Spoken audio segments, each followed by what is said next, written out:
This podcast contains content such as bullying and mental health topics and may not be suitable for listeners who are impacted by these topics. If you are experiencing issues in your workplace or would like more information on resources available in your location, please check the show notes or head to www.supercooltoxicworkplace.com. This is Super Cool Toxic Workplace, Episode 5. Do you have 2 minutes? In this episode, we talk with a former employee of headquarters. And this is a long episode, so I'm keeping it short now. However, there are a lot of interesting details in what you're going to hear, especially as the episode ends as we look to the future, where this whole thing took a bit of a turn. For now, let's go back to Copenhagen and back to headquarters. You started working at the Mikkeller headquarters. What were your initial impressions when you started working at the company? Well, in the beginning, I was really happy to be part of the Mikkeller team. It was a cool place to work because people were, there was a good energy and so on. And I enjoyed my first time there, for sure. At some point, something changed in that experience for you around the company culture. What was that point? So the first time I realized something wasn't right was when one of my coworkers, my coworker wasn't there at the time, but I was in a meeting with Don and Peter.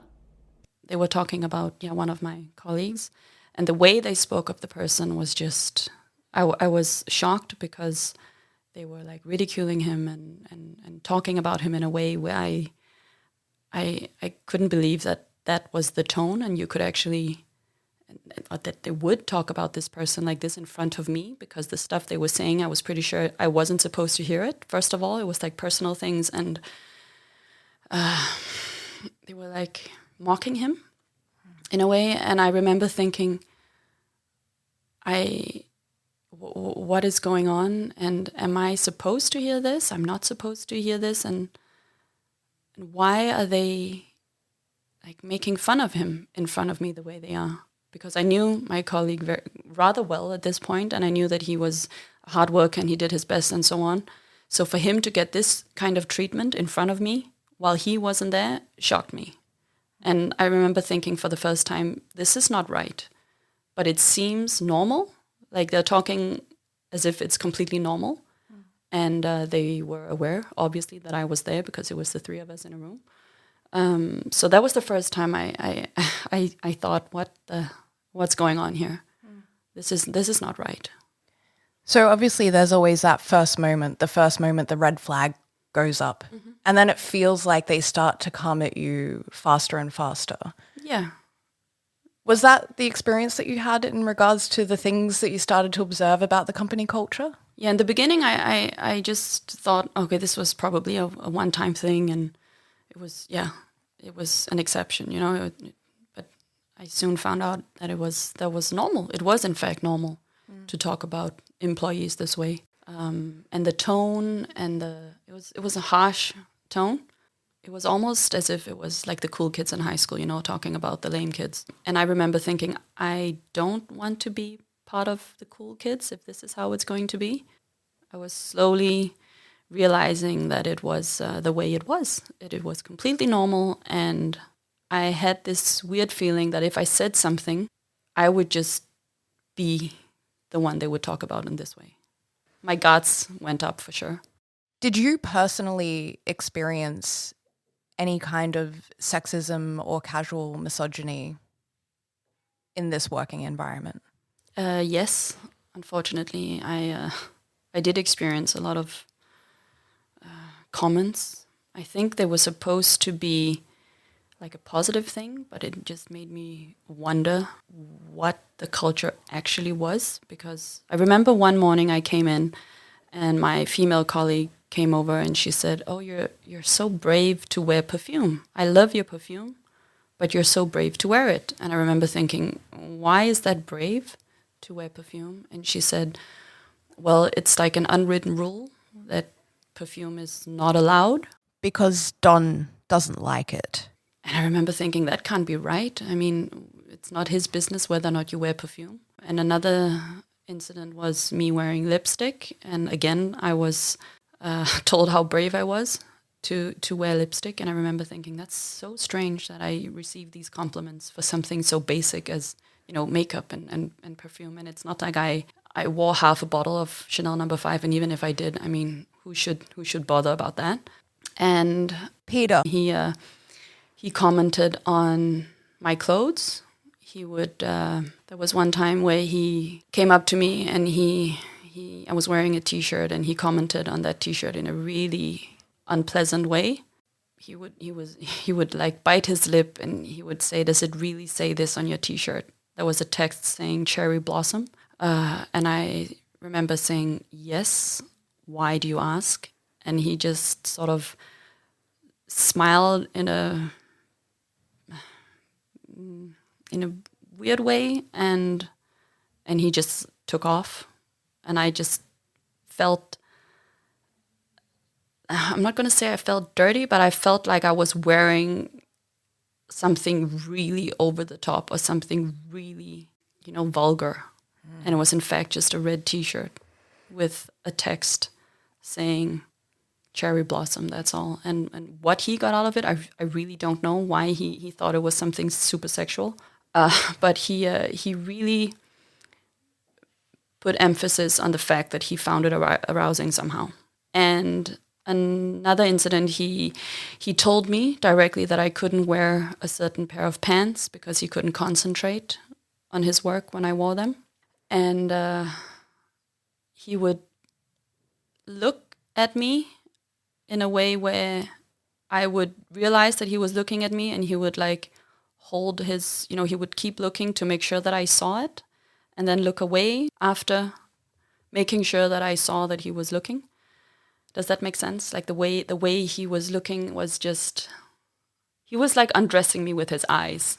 That's I think that's what you normally call it, and that's exactly what he was doing, and it was really uncomfortable. And I really tried my very best to show with body language and so on that I did not find it comfortable or acceptable.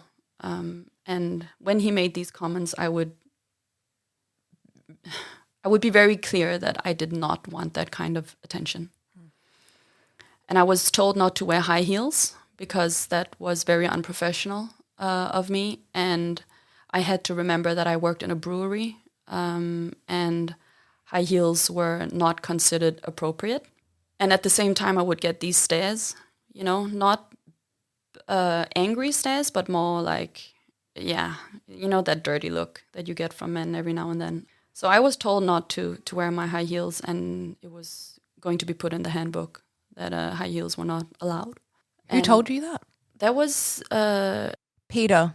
Told me that I should not wear them anymore. I was not allowed to wear my shoes, and and then not to wear my pants. He didn't. The pants were not going in the handbook, obviously, but he told me twice that I can't wear those pants because he simply can't concentrate on his work when I was wearing them. And they were just black pants, just to make it clear. So this person is your superior? Yes. They are your boss? Yes. You're experiencing these things and you have to wake up and go to this office every day and see this person. How was that impacting you at that time? I don't know if you can imagine, but walking around and feeling watched the way I felt watched, and getting this attention that you really don't want, and having this like sexual vibe that you really, really do not want, and fearing what it will mean for you if you say no. I mean, I did show with body language, and I did tell him that I didn't want this kind of attention. It made me nervous every day. Like every day I would wake up to work, and when I was getting dressed, I would think, will this give him, a reason to look at me today? And I would purposely try to hide myself in a way because I felt watched by him in a very unpleasant way. When you brought up your discomfort to him, what was his response? He would just laugh. I mean, he would just be like, oh, relax, it's not, just chill. You worked with this person for a substantial amount of time, and it sounds as though there was a foundation and a power dynamic that was trying to be established. Potentially, maybe not consciously, but there was some version of a power dynamic that was already in play. How did that manifest through the remainder of your employment with him, with the company? Well, in many occasions, Peter remind me who's in charge and who had the power, and he said, everybody, the company doesn't need anybody, so if you don't do what you're told, you would just be replaced.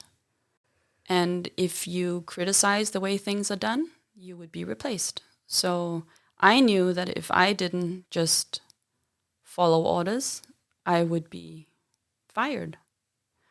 And if I said anything that would go against him, I would be fired. It was so obvious. And I think everybody that ever worked at McKellar knew that Peter, the power to get rid of you, whether or not you deserved it or not. As an employee, you just don't go against Don and Peter. Because we have seen other people disappear. I have heard on several occasions, Don and Peter say, just fire him, fire them, get rid of her. And that would happen. So you had this fear always of doing something wrong or criticizing something or just going against orders, because we knew if you say something against them, you would just they would get rid of you. So I put up with a lot of stuff that I normally wouldn't put up with. But at this time, I had been in the company long enough to have this fear control me in a way. And normally, I would never put up with this kind of behavior. I'm not the kind of person who would accept this kind of behavior. But for some reason, I did not dare to say anything. And when I finally did, things really took a turn for the worse. I told Peter I did not want him to contact me privately in any way. I told him that I only wanted him to use my work number for anything he needed to talk about, not use my private phone. I had a private phone and a work phone. When he realized that I wasn't playing along with his little games, he started to make life really difficult for me at the office, meaning that he would ask me to do something specific with work, like go do this job, go do that job. And then when I did, I would spend maybe 3 hours on something, and I'll come back and I'll say, okay, so now we've done this, this, and that. And you say, no, that's all wrong. That's not what I asked for. And you're not showing results. And can you please show me results on this, this, and that? And just make me feel like everything I did was wrong. But I had the clear feeling of him doing it intentionally because he wanted me out now. So now the only way for him to do that was to make me look like I wasn't capable of my job. So I felt like he was purposely confusing me and purposely making me look like I was a complete imbecile. This pattern of behavior started almost immediately after you had stood your ground and said, I don't want to be treated like this by you anymore. I do not welcome the attention that you were giving me. Please stop. Correct. So it's like, I think just to make it more clear, if you imagine like in high school, if you're not with the cool kids, you're against them in a way, and you're bullied, and you are made to feel insecure in everything you do. Do you think that this was noticed by Don? Yes, definitely. I know that he can't keep track of every single employee at the office, obviously, because we were, around 30 employees at the time at headquarters. So I know that Peter would go back to Don and say, so this person's doing good, and over here we're doing good, and over here we're not doing so well. And I know that at some point my job and what I was doing was given a lot of attention all of a sudden. And it was a lot of negative attention. In the beginning, it was positive. In the beginning, it was like, oh, it's doing a good job here, and this is moving forward, and here we are finally doing better, and so on. Up until this point where it was the opposite, where there was a lot of me having to prove what I was actually doing, me having to justify what I was doing all the time, me having to answer phone calls asking, where are you now? Why are you not here? Where have you been? What's with this? What's going on here? And I felt like it was like a personal attack, because why was I all of a sudden being watched this way? You know, my every single move was, I had to justify. Why are you here? I need to see proof of results here and here and here. And I had no chance at all, because I wasn't instructed in a way where I knew what I had to do. I almost had to figure it out. It's like, this place is not doing well, go fix it. And if I didn't fix it within 2 days, I would be, yes, I would have to answer all these questions. And I really felt like I was being pushed out, for sure. Was this experience that you're having, this experience of being pushed out, was this something that you observed happening to other people in the office? Definitely, yes. I think a lot of people who worked at headquarters can say that they at some point or another experienced a colleague being pushed out in one way or the other. And it can be for personal reasons. It could be that they didn't like the way the person behaved or dressed or laughed, or, you know, it could be any little detail. If they didn't approve of something, even if it's not related to their actual work, they would be terminated. Were you beginning to doubt yourself through all of this and your abilities? Definitely, yes. I mean, I think in general, I'm a person that has a lot of self-confidence, and I know what I'm good at, and I definitely know what I'm not good at.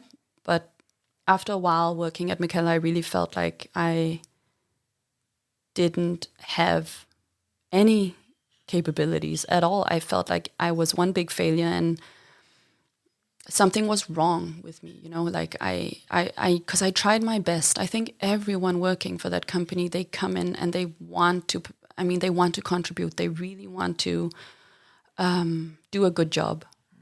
I've seen, and I care about a lot of my former colleagues, because the passion they had and the dedication they had and the loyalty they showed, it was the same all around. I mean, everyone who came in entered those doors really wanted to do good, and they really wanted to contribute. But sadly, I saw a lot of them leave at the same time, and they felt the same way I did. They felt like failures. They felt like useless, incapable people. And after this whole thing started, after a lot of us realized that we had been treated the same way, I've spoken to former colleagues, and they've all said the same, that after that time there, they had wounds, open wounds, and they had to take time to heal and get back to normal and regain their belief in themselves, because we all left feeling like we were nobody and we had nothing to contribute with, because we were just completely useless, because that's how we were treated, like we were useless and we could be replaced by anybody, like a trained monkey could do our job. And that was said as well. I mean, I remember one incident where we were talking about one of my colleagues. He was struggling a little bit, and Peter says, a fucking monkey can do his job. So if he's not going to do it, get rid of him and we can hire anyone. I can do his job. And this particular guy was a very talented chef, and he was in fact very talented. But he, like everybody else, was having a hard time satisfying them, because the way things are done, it's not constructive. Like if you're given criticism, it's not constructive criticism. It's just criticism. You're just criticized and you're put down and you're told that what you're doing is wrong. This is wrong. This is not right. We're not happy with this. You need to fix this. You need to fix that. But you're not helped in any way. You're just told, I don't care what you do, just do it better. Do better. And this guy in particular, I know for a fact that he really tried. And the way they talked about him a fucking monkey, to quote him, could do his job, was just, to me, the essence, of how you were treated, because you were just seen as a nobody that just had to do your job. And if you didn't, then you're just out of there. This culture is permeating throughout the office, and we will come back to the impact on your colleagues and yourself after you leave the company. Prior to that, though, there is the idea that you are able to report this behavior. Were you able to report what happened to you? Were you able to file a formal complaint? I guess I could. I mean, there was HR manager, head of HR, but like everybody, she's told what to do and she reports directly to Don and Peter. It wouldn't have any effect. But I spoke to many of my colleagues during this time where it got really difficult, and we all felt the same. We all felt like it was out to get us. It wasn't just me. It was maybe 5 of my other colleagues I spoke to on a daily basis. And they all felt like we were being mistreated, and we were being bullied and threatened as well many times. If you don't do your job, I will get rid of you. And I think everybody will agree with me, well, the employees at that time, that if we said anything to HR, she would not be able to do anything anyways, because she was under his control the same way we were. And I had that belief for a long time, up until the day I was actually terminated, because that day obviously came, because I was no longer in the inner circle. I was not part of the cool gang anymore. So I was terminated. By Peter. He asked me, like he's done many times, if I had 2 minutes. And we went into one of the meeting rooms, and he told me that they reorganized the structure of the company and my position was no longer necessary. So I was terminated, and I had to leave the same day and not come back. And he told me not to go and not to walk around and talk to people about this. Basically just get lost. And I remember asking him, why was I terminated? And he said, like I said, we're restructuring and we don't need you anymore.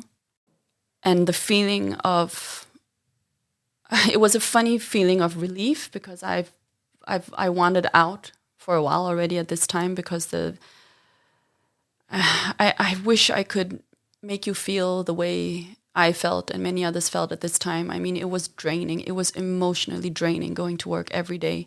And the energy in the room and it was really, truly toxic. And I know it sounds like a cliche, but it really was. From the moment you walked out of the elevator and into the office, you just felt the fear, the stomach aches, the nausea, everything just started from the moment you walked in, because you never knew what was going to hit you.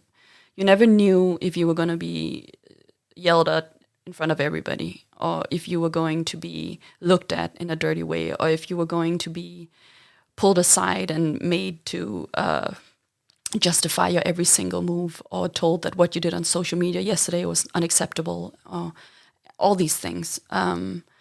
So when he terminated me, I just remember thinking, okay, now I've had it. And at this point, I had also been sexually harassed by him. We went on a company trip where we visited one of the bars, and he ended up knocking on my door after we left the birthday party that we attended. One of the bars had the birthday, so me, Mick, Don and Peter, and another colleague from HQ went. And in the hotel, we said goodnight, goodbye, see you tomorrow. And suddenly it knocked on my door. And it's Peter. And he says he needs to talk to me. And I remember looking at my watch and thinking, okay, I don't know what time it was, but after midnight. And I remember saying, can we discuss this on Monday at the office, please? And he said, no, because it's urgent. And he told me he was considering firing one of my close colleagues. And I remember thinking, I can't let this happen, because I know that if he wants to fire him, he's going to fire him. So I felt that I had to talk to him, because if I didn't, he would probably fire him. So despite every single cell in my body saying, no, don't let him in. I stupidly enough let him in. And he came into my hotel room and he was sitting on a chair and he was talking about my colleague and whether or not he should fire him. And while we're having this conversation, he suddenly takes off his hoodie and his t-shirt and he's sitting there topless. And I remember thinking, okay, I need to get him out now. And I felt scared. And I remember thinking, okay, Don is on the other side of this wall. I have the phone right here next to me, the hotel phone, so I can dial 1 or whatever and get hold of reception. But I remember thinking, I need to get this man out of my room now because I just didn't feel safe around him. And it's the most bizarre situation because we are literally talking about whether or not he should terminate my colleague. There's no private talk going on. There's no reason for him to think that I want him to take off his clothes at all. I am placed far away from him, and I think my body language is very clear to anyone but him that I am not interested in him undressing in any way. And this is also after I've told him several times that I do not want this attention. But anyways, he's sitting here without his t-shirt or anything on. And I finally gain enough courage to stand up and walk over to the door, open the door and say, I want you to leave. Please leave. And he looks at me with this smirk and he says, are you sure? And I obviously say, yes, I'm sure. Please leave. I want you to leave. Luckily, he does.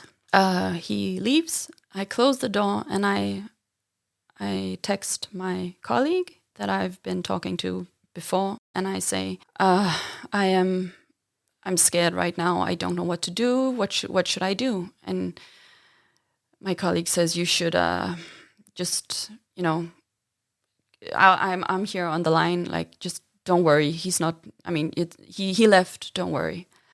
And while we're talking, it knocks on my door again. This is when I really freak out now because I feel like, the walls are closing in on me because I just can't believe that he's actually knocking on my door again. And I pretend to be asleep. I don't open the door again. And he keeps knocking. He's knocking for a while. For a couple of minutes, he just knocks on my door very insistently. And he finally leaves. And then I get a text saying, let me in, from him. I don't reply, and he said, I need to talk to you, let me in. But again, I'm pretending to sleep. I completely ignore this message. And eventually he stops texting, he stops knocking at my door. And the next morning, Don, Peter, and I meet where we agreed on the previous night, and he pretends like nothing happened. And I'm in shock, but at the same time, I'm no longer surprised. I just want to get home because we're in a different city. We're in Aarhus, and that's pretty far from Copenhagen. And all I want is just to get home and get away from him. And after that, that's when I tell him again that this is not working. Like, we cannot work together if this is how you're going to behave. And I tell him. And this is when he really changes his behavior towards me, and he becomes, what's the word I'm looking for? Evil. Like he everything I do is, he watches every single move, and he makes sure to point out whenever I'm doing something that's not satisfying. And that's when it really goes bad for me there. And going to work now is, I cry at the office several times. I really feel like I'm under attack every single day. It's not just me. I thought it was just me, but after talking to my other colleagues, I know that everybody noticed something in his behavior. He really went angry and vile on everyone from that point forward, except for maybe 2 or 3 people. But everybody else noticed that, okay, watch out. Everybody were like walking on eggshells. And then there would be, the one day where he was in a good mood. But in general, it was really difficult to function normally, because you knew that it could be anyone. It could be you, it could be your colleague that would just get the 2 minutes, and he would like scold you, he would yell at you, and he would tell you how everything you did was just wrong. And it was in a really angry and he just wanted to prove his power. He wanted to prove, this is my position. I'm here and the rest of you are here below him. And if he didn't want you there, he would get rid of you. It was obvious to everyone that he was like the executioner, not to be dramatic, but just if he didn't want you there, he would get rid of you. It was very intense, to say the least. And this moment where we're talking about his switch in behavior, where he went from obviously giving you attention that you didn't want, but still bringing you into the fold, having you a little bit closer in the working environment. Mm-hmm. This really was the moment when you said, no, I reject what you're coming to me with. Yeah, I wrote him an email after the Aarhus trip where I wrote to him, we need to talk. This is not working the way we are.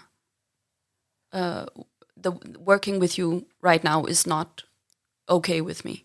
And I remember it clearly because I click send. I write the email saying, we need to talk because I don't feel comfortable the way it is between you and I at the moment. And we need to talk about this because it cannot continue. And I don't know if you can imagine, but this office, it's very quiet when Don and Peter are around and they're in a bad mood. It's super quiet. And I click send and I just hear him getting up from his chair, marching down to me. And then he says, 6-pack now. And 6-pack is the meeting room.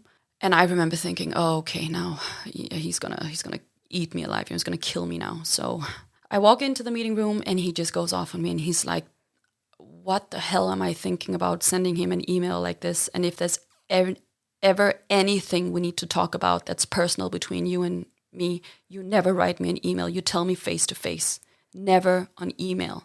Don't text me, don't email me. You tell me face to face. And he was yelling at me. And I remember thinking, I just wrote that we need to talk. And this is funny because every time I was emailing with any of our partners in one of the bars or anything, and I told him, so I spoke to this and this person and we agreed on this and that, he would always say, okay, that's all fine, but what you need to do now is write an email confirming everything, because you always need to have a paper trail. He always said that. He always said, make sure you have it in writing. That's the only way that we have proof of your conversation. And he would say this many times when I was dealing with some of our partners or employees or so on. I would often talk to people on the phone and call them, and he would always say, that's fine, but you need to have an email. So this coming from him just made me think, this is not right, because what are you so afraid of? I mean, why is it wrong for me to write an email to you? Did it imply to you that he knew his behavior had been wrong? I think this is the point where he, for the first time, got a bit scared of what I could do because he had behaved the way he had. I think he never saw it as a threat because he, for some reason, thought I was okay with it. Or I think maybe me not saying anything before made him feel like, oh, I got her under my control. She's never going to say anything. She's never going to do anything. Maybe he saw me as weak or something. I don't know. But I had kept quiet till now. There was another incident where he ended up kissing me. There was another party where it was a company party where he got really drunk and he was acting very inappropriately towards some of the War Pigs girls. And it was my first company party. I hadn't been in the company for too long. And I remember seeing him being very inappropriate towards these two women working at Warpigs, and I told him that I didn't think it was a good idea for him to be behaving the way he was. And at the time I was, like I said, new, so I didn't realize that telling me what to do or not to do was a bad idea. So I pulled him aside and I said, you need to remember that you're their boss. I'm their boss as well. You can't be acting like this. I need to tell you that this is not okay. And I remember him saying, don't worry about it. It's just Warpigs. They're my girls. Don't worry about it. I can more or less, he said, I can do whatever the hell I want. And it was none of my business to tell him to do anything else. And I could just really tell that these girls were not comfortable with the way he was behaving. And I think every girl can recognize the situation. Like when you're in a club, you're dancing, this guy comes up and dances like at you, he's not dancing with you, he's dancing at you. And I could just recognize the whole, when two women are dancing and the one goes, oh, I really need the toilet, do you too? And they're like, oh yeah, let's go, that kind of thing. And it was so obvious. I cannot be the only person thinking, okay, that's too much, dude. It's creepy. They do not want you dancing, grinding up against them. They are not interested. It was so obvious. So I tell him, you need to chill. Like, don't dance with them. Just leave them alone. And we're all drinking, obviously. He gets really drunk and he just doesn't stop. So when the party ends, we're all supposed to go on a bus to take us. I'm not sure if it's to the after party or what it is, but I remember just thinking, because I saw him, he kept pursuing them. Like he kept trying to talk to them and, let's have a beer and this, that. And I was watching them because I felt worried for them in a way, because I know that bartenders, they are not in a place where they can say, you need to, get lost. You can't. You can, but it's not going to work. So I felt this responsibility to just, watch them.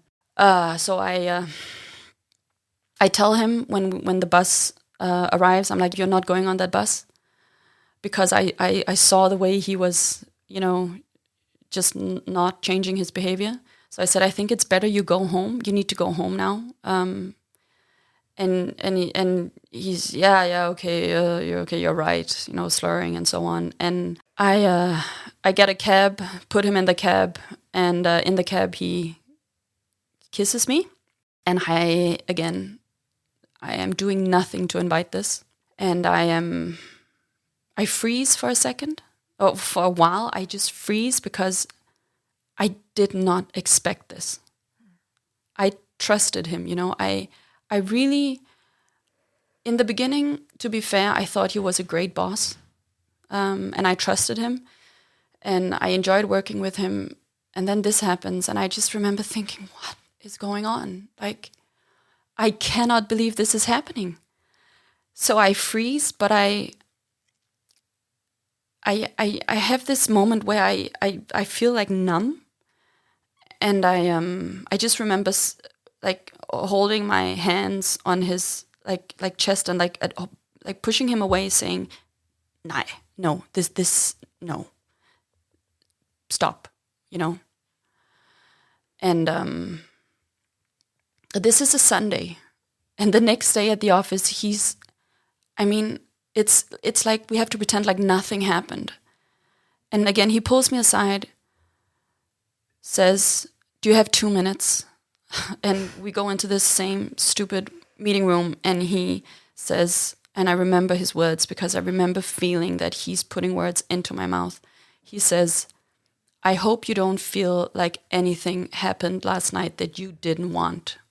And I regret this till today, saying, I remember just that this meeting room is very small, and always positioned himself by the door with his hand on the door handle. So he's blocking the exit, and he says, I hope you don't feel that anything happened last night that you didn't want to happen. And I remember just thinking, I have to say whatever the hell he wants to hear so I can leave this room.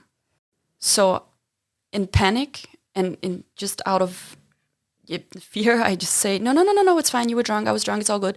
It's okay. Don't worry. It's fine. And then he just said, good. And he leaves. And I'm just sitting there, and I remember I'm shaking because I'm just thinking, what am I, okay, what happened? What am I going to do? And I walk out, and I know I just have to pretend and go on as if nothing has happened. And I think a lot of people will say, a lot of people who did not work at Michaela will say, why didn't you go to HR? Why didn't you say something? Any reasonable person, and I'm a reasonable person, I'm intelligent and all these things, but I was not able to say anything because of the way things were. And it's hard to explain, but this place is not a place where you speak up for yourself, because, you know, if you do, you're just sacked right there.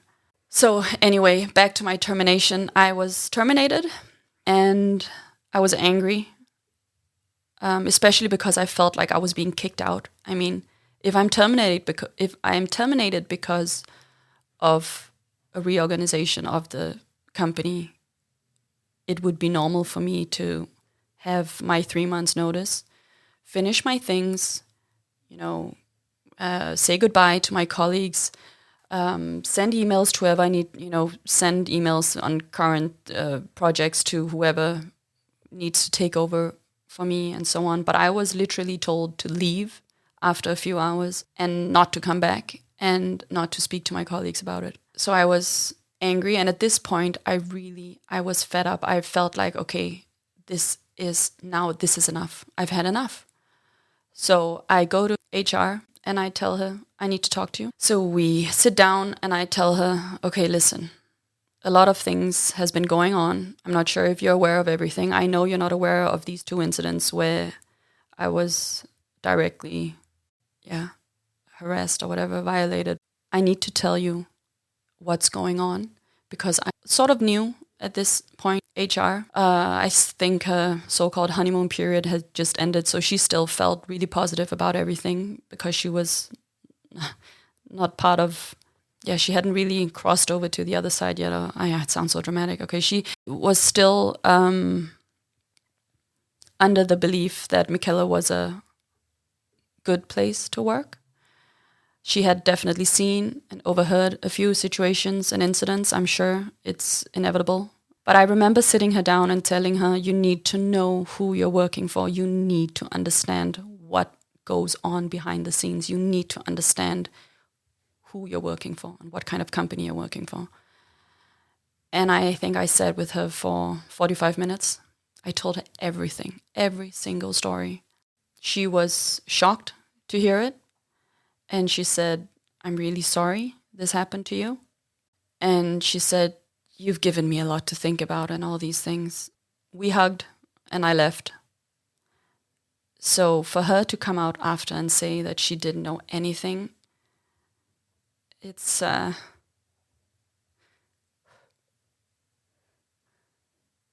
that's just disappointing, to say the least. And it's so hurtful because it just really makes me feel like I don't know if they got to her as well, but she knew. And for her to say that she didn't know anything really makes me feel like, like it just didn't matter, you know? It didn't happen. But it did happen, and she knew, and anything else is a lie. Exactly. But I think she might have said, you need to talk to your union about this. But I think HR at this time was honestly and sincerely shocked. I believe she was. And that actually makes it even worse to hear that she says that nothing happened, and for her to still defend them and play on with this whole, we didn't know anything was wrong, we didn't realize people were suffering. It's so hurtful, and it's just wrong. I mean, above all, it's just wrong. You can't pretend that you don't know when you were told. So you're terminated, you're told to leave on the same day, you walk out the doors, you never go back to HQ again. But obviously, after these experiences, it doesn't just end that day. What was it like for you after you left? After I left, there was a long period of me feeling I was just exhausted, you know. It was like I felt so exhausted because it had been honestly a nightmare for the past at least 6 months. And no, it really didn't end there. I mean, a whole new thing started after leaving, because I think only after leaving I realized how crazy it had been and how wrong it had been and how fucking not normal it was. I mean, I left with a feeling of, you know, when you wonder what the hell happened. And it was a roller coaster of emotions, because it had been good for a short period of time in the beginning. And it's like at Michaela, I've had my best and my worst times, because in the beginning it was really great. But as soon as it wasn't great anymore, it's been the most crazy, terrifying, tiring, confusing, violating. I mean, I've never experienced anything in my life as intense as this and as wrong. And I've never felt more useless in my life than after this, because they literally take away all confidence you might have. And they take away, like you feel so insignificant after working there, because that's how they see you. I believe that's how I felt I was seen. They don't care about people. They say they care about people. In their DNA, it's written. Our most valued asset is, you know, it's our employees. But that's what they write. But honestly, that's not the truth. That's not how they treat people, because I can testify to it. A lot of my former colleagues can testify to it, because after leaving Michaela, you realize that even though they say they care about their people, and they care about what they care about most is the people, you know that it's about profit. It's about money. It's about getting what they want, whatever it takes. And they will gladly sacrifice their employees to get to where they want to go. And it's hurtful to see how it affects good people. And now it's been more than 2 years since I left the company, and I am only now getting to a point where I can, first of all, talk about this, and second of all, work full time again, because I felt, like I've said before, I felt so useless, and I felt like I couldn't do anything right, and I just didn't trust people, you know, in a work relation. Like I was scared to put myself out there again, because I trusted Michaela in the beginning, and I felt good, and I ended up feeling, just like human trash, you know. So it has taken a lot of healing. It has taken a lot of therapy, to be honest. And I wish I hadn't ever stepped into that office, because I can say for sure that it has not been worth it. I've had awesome colleagues and I've had good experiences, but what I take with me is a lot of pain, a lot of fear, a lot of frustration, anger. I mean, the list goes on. Even though they say now that they have fixed whatever problem there might have been, I feel above all that they are trying to disregard what happened, and that's simply not okay. Peter leaving With all this appraisal, and they are just, I mean, this guy, thank you so much for all your hard work. Thank you for everything you've done for the company. that's just wrong, because what he has done for this company is nothing to be proud of. I can imagine that was an incredibly difficult moment for you to see that email and to see what they had said about him. Honestly, when I was told, I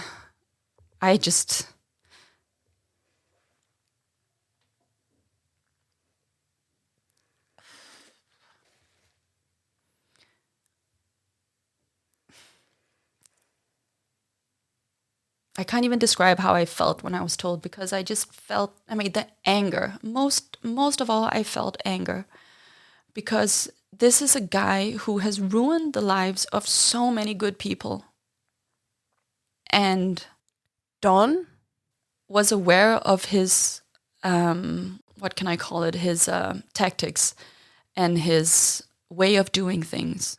And the way he bullied, the way he frightened, the way he led with fear was of Don's knowledge. And he let be the way he was. He enforced it. Don't get it wrong. They were a powerful team, and that's not meant in any good way at all, because the victims, I have to call them victims, because we were victims of this duo that did not have any respect for our lives and the way we were impacted by these methods. And for them to say anything else is just not true. So when Peter finally, well, he wasn't fired. Whenever he left the company, I don't know if he was fired or what the hell went on. It's still not clear to me.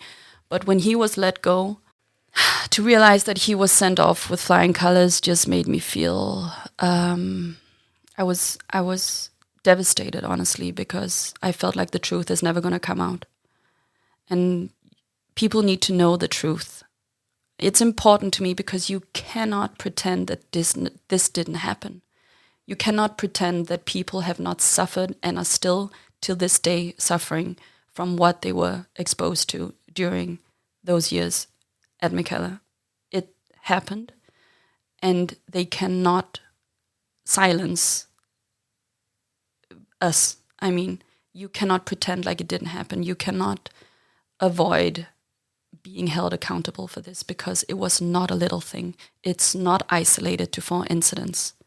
It's several, and it's not just me being a sensitive woman or whatever. We were really bullied and harassed and just taken apart bit by bit.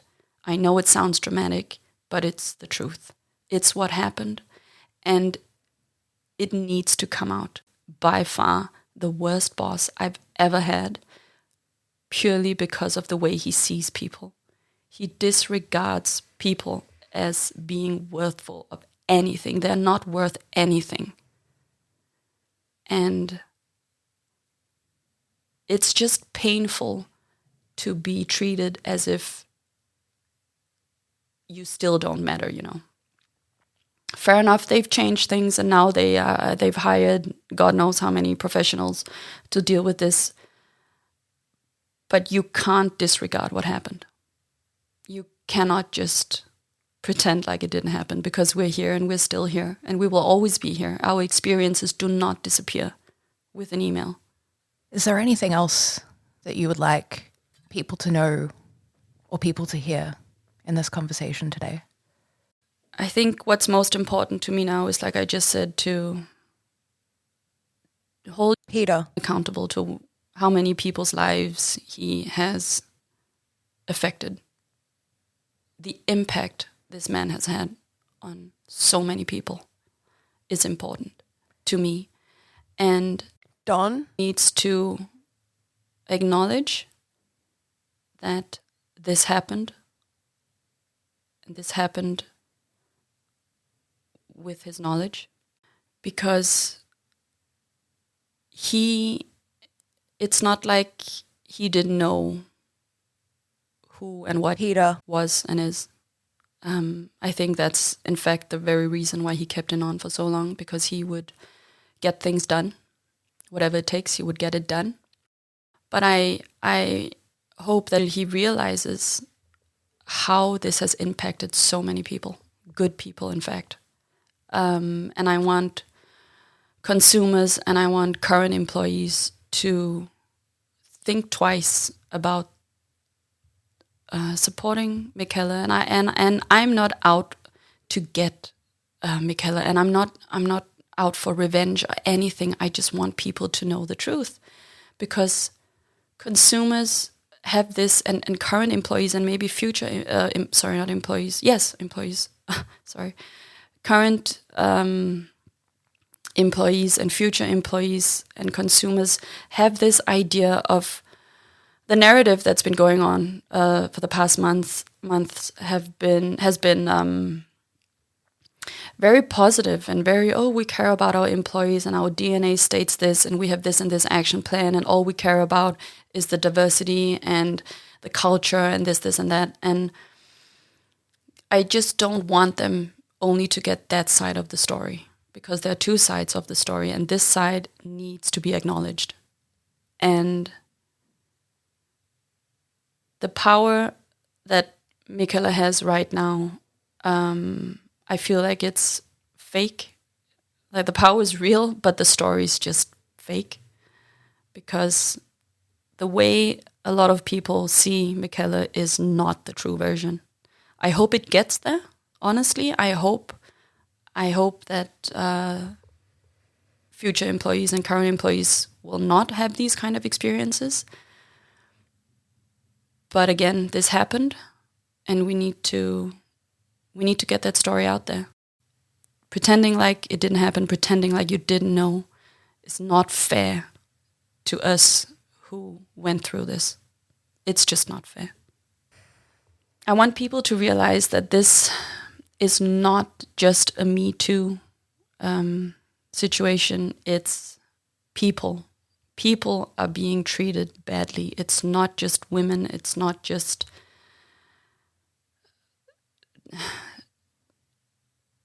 one or two incidents. It's a way that people in general are being treated. It's not harassment of one gender. It's not one or two people being bullied. It's a way of seeing people. It's the way they have little or no respect for people's lives and the way they are affected by the way they're treated. So it's not a Me Too thing. It's not isolated to a Me Too thing. It's the culture in general.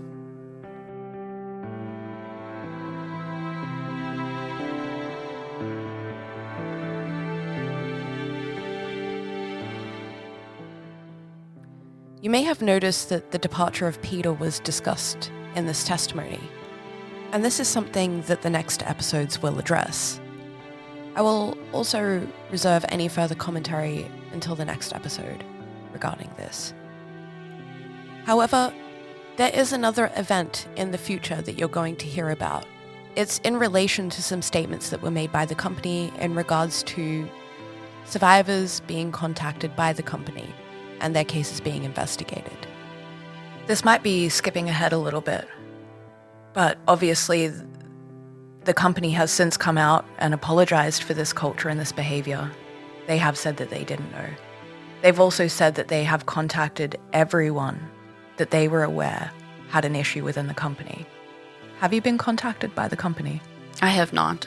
I haven't heard From Don? since before I was terminated. I was terminated and he didn't... I haven't heard anything from him even. I mean, the last time I spoke to him, I was still on the payroll, So I haven't heard from him. I haven't heard from anyone. Yeah. No, I was blocked by Don? on his Instagram, that's all. So no, I haven't heard anything.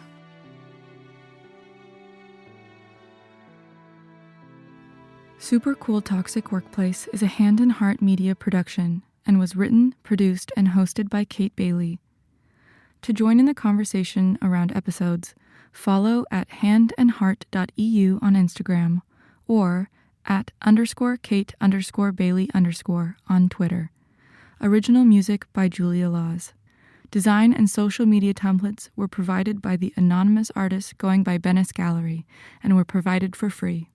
For all information and resources relating to this podcast, including contact links should you wish to connect with Kate and the team, head to www.supercooltoxicworkplace.com. Thank you most especially to our sources, whose courage and commitment have brought you these stories today. And thank you for listening.